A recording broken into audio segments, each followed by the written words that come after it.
Hello students, आज हम शुरू करते हैं आहड़ सभ्यता के बारे में। इससे पहले अपन ने गणेश्वर सभ्यता पढ़ी थी पिछली बार, और गणेश्वर सभ्यता में अपन ने देखा था कि वह नीमका थाना में कांतली नदी जो बहती है उसके पास में 2800 BC उसका समय काल था, और वो ताम्रपाषाण युगीन सभ्यता मानी जाती थी। उसकी खोज की थी RC अग्रवाल ने, और उत्खनन का कार्य किया था विजय कुमार ने। आज हम पढ़ेंगे आहड़ सभ्यता के बारे में। आहड़ सभ्यता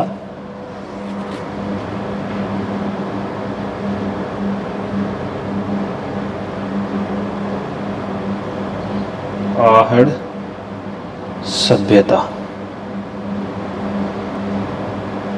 ठीक है। आहड़ सभ्यता की खोज उदयपुर में हुई थी। ये अपन ने पिछले वीडियो में भी पढ़ा था। आर्य सभ्यता की खोज किसने की थी? आर्य सभ्यता की खोज की थी अक्षय कीर्ति व्यास जी ने।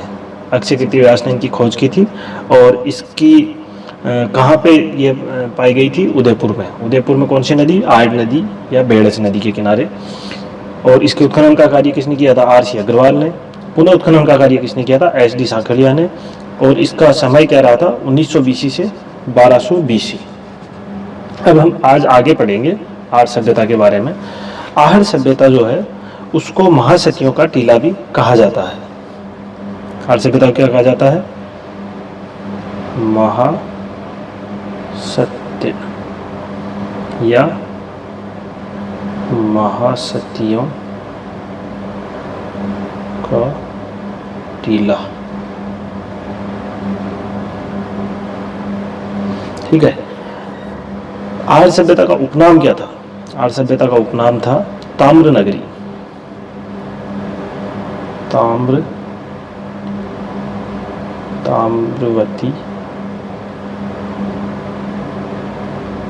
नगरी, यह था आर्य सभ्यता का उपनाम।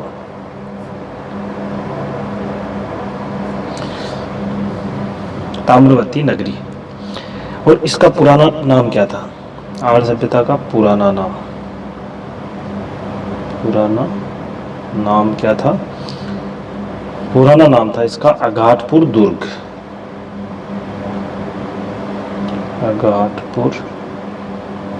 अघाटपुर भी बोलते हैं, अघाटपुर दुर्ग भी इसको बोलते थे। इसको स्थानीय लोग जो है, या स्थानीय नाम जो था इसका, वो धूलकोट था। स्थानीय नाम क्या था?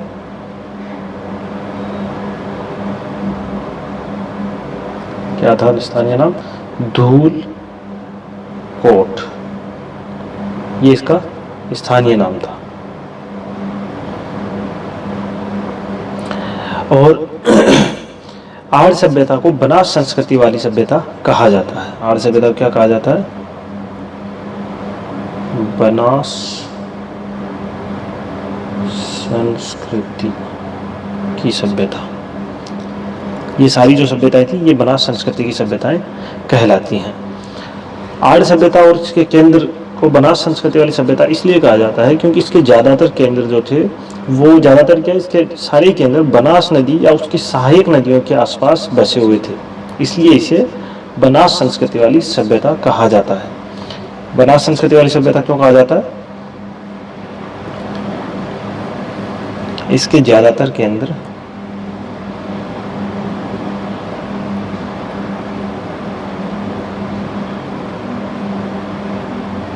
बनास या बनास की सहायक नदियों पर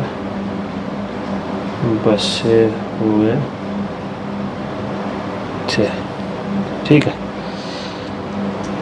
अब ये जो आहड़ सभ्यता है, आहड़ सभ्यता ये 8 बार बनने और 8 बार बिगड़ने वाली सभ्यता है। बनने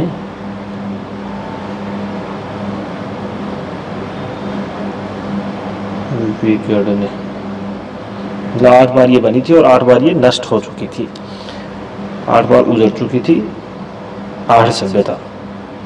आगे अपन देखते हैं आहड़ सभ्यता से कौन कौन से साक्ष्य और अवशेष हमें प्राप्त हुए हैं।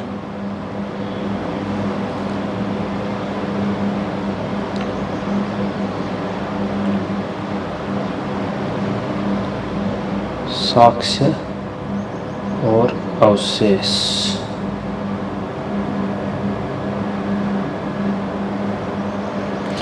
आर्य सभ्यता से प्राप्त होने वाले साक्ष्य और अवशेषों में हमें सबसे पहले मिट्टी का बना हुआ एक बनासियन बुल बेल प्राप्त हुआ है। बनासियन बुल बोलते हैं जिसे। तो एक क्या प्राप्त हुआ है? बनासियन बुल। मिट्टी का बेल, ठीक है। दूसरे नंबर पे हमें क्या प्राप्त हुआ है? इसके अलावा अनाज रखने के जो मिट्टी के सफ़ेद और काले मृद बांड भी प्राप्त हुए हैं। अनाज रखने के मृद बांड। इसके अलावा रंगाई छपाई में जो ठप्पे काम में लिए जाते थे या सांचे जो होते थे, छपाई रंगाई के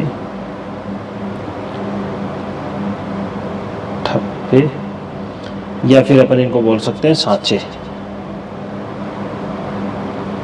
ये प्राप्त हुए हैं।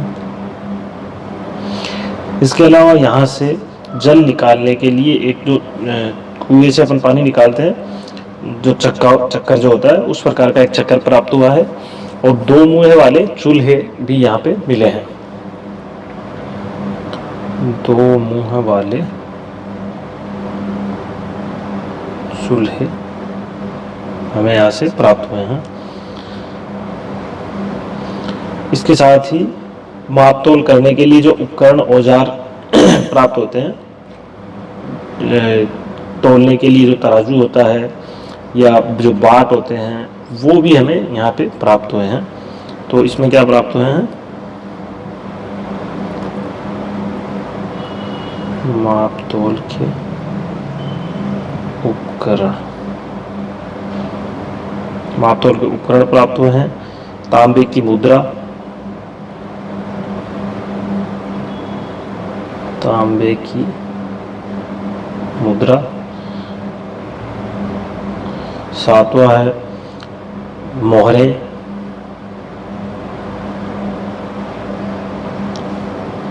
यूनान की मुद्रा।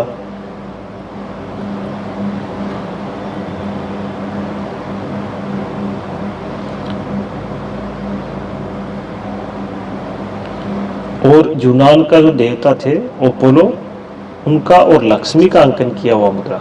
एक ऐसी मुद्रा भी यहाँ से प्राप्त हुई है जो यूनानी देवता अपोलो और लक्ष्मी का अंकन की हुई मुद्राएं भी यहाँ पे प्राप्त हुई हैं।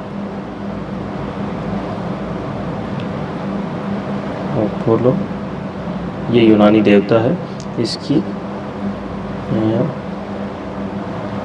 लक्ष्मी की मुद्राएं भी प्राप्त हुई हैं। ये चीज़ें हमें यहाँ की खुदाई में प्राप्त हुई हैं।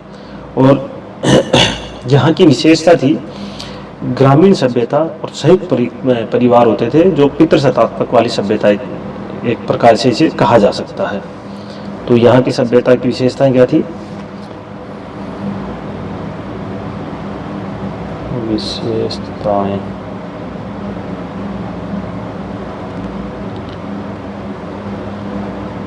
ग्रामीण सभ्यता और पितृ सत्तात्मक सभ्यता और संयुक्त परिवार, ये इनकी विशेषता है। अर्थव्यवस्था का यहाँ का मुख्य जो व्यवस्था था वो था तांबे को गलाने का काम, क्योंकि यहाँ से तांबे की 40 खदानें भी मिली हैं। तो यहाँ की अर्थव्यवस्था किस पे डिपेंड थी?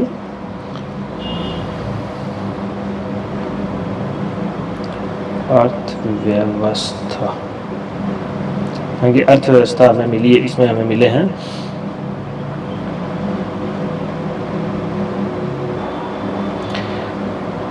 यहाँ की जो अर्थव्यवस्था थी वो तांबे के गलाने के कार्य पर डिपेंड थी, तांबे के कार्य पर निर्भर थी।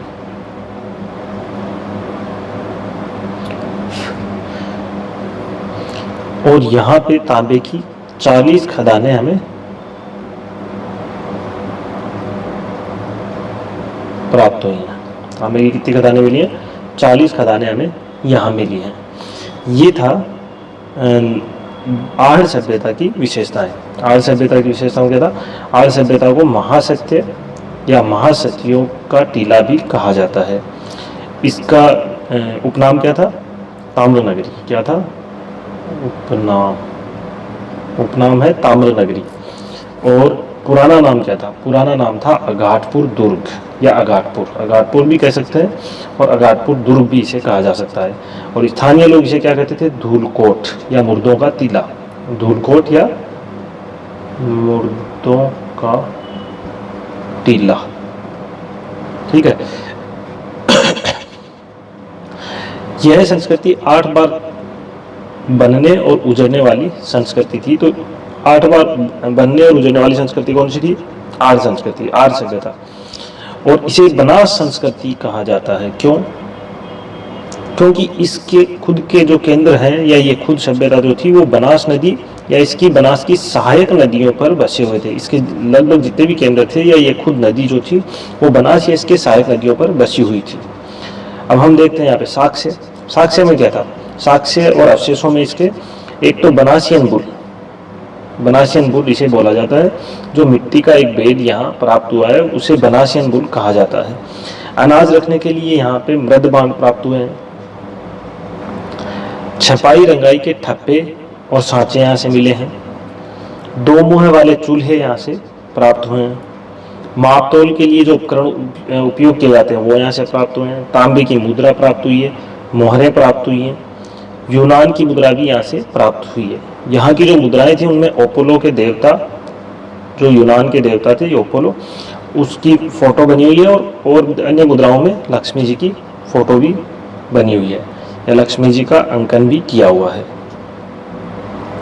अब बनास की सभ्यताओं की विशेषता क्या थी, या आर्य सभ्यता की विशेषता क्या थी? आर्य सभ्यता जो थी वो ग्रामीण सभ्यता, ग्रामीण कल्चर पे डिपेंड थी, ग्रामीण कल्चर टाइप की थी। और यह आज की तरह ही पितर सत्तात्मक सभ्यता थी। लेकिन उस वक्त संयुक्त परिवार होते थे, गांवों में बसते थे और संयुक्त परिवार होते थे। अब चलते हैं आगे। इसकी अर्थव्यवस्था, आर्य सभ्यता की अर्थव्यवस्था तांबे के कार्य पर निर्भर करती थी, और यहाँ से 40 तांबे की खाने भी प्राप्त हुई हैं। तो ये तो थी आर्य सभ्यता। अब आर्य सभ्यता के केंद्र कौन कौन से हैं? अगले पॉइंट पे अपन देखते हैं आर्य सभ्यता के केंद्र।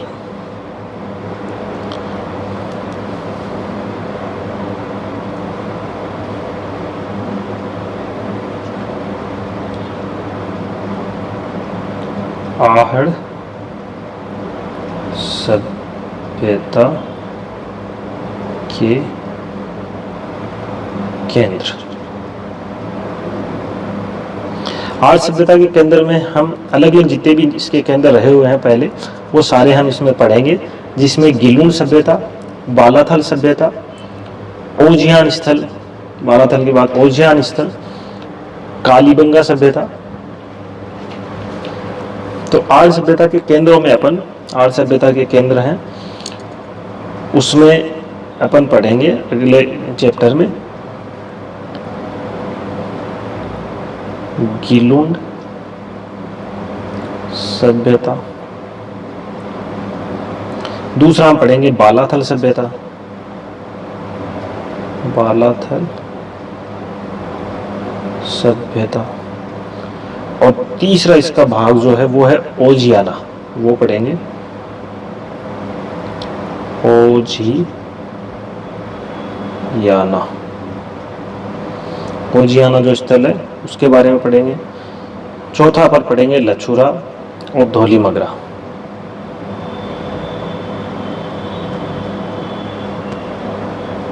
लछुरा और पांचवा है धौली मगरा।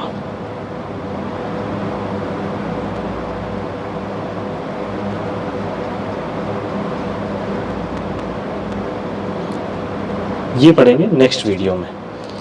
और इनके बारे में आज, क्योंकि ये मुख्य आर्य सभ्यता के केंद्र यही थे, इसके बाद अपना अगले पॉइंट के साथ ये अपन लेंगे कालीबंगा की सभ्यता। कालीबंगा सभ्यता के बारे में विस्तृत अपन एक अलग वीडियो में देखेंगे। नेक्स्ट वीडियो में अपन गिलून सभ्यता, बालासर सभ्यता, ओजियान, लछुरा और धौली मगरा के बारे में पढ़ेंगे। आहड़ सभ्यता के MCQ जो है, मल्टी टाइप क्वेश्चन हम जल्दी अपलोड करने वाले हैं। इस वीडियो के बाद में इसके MCQ हम अपलोड करेंगे और कंप्लीट अपन राजस्थान की प्रमुख सभ्यताएं पढ़ लेंगे। उसके बाद एक सिंगल MCQ अपन अपलोड कर देंगे। आप हम कमेंट में बताएंगे कि आपको सिंगल MCQ चाहिए सभी राजस्थान की प्रमुख सभ्यताओं के बारे में, या फिर आहड़ सभ्यता के बारे में और अलग अलग सभ्यताओं के बारे में आपको सिंगल MCQ के शॉर्ट्स या छोटे वीडियो चाहिए। आप ये हमें कमेंट में ज़रूर बताएं। आज के लिए बस इतना ही। अगले वीडियो में अपन जल्दी मिलेंगे। जय हिंद, जय भारत।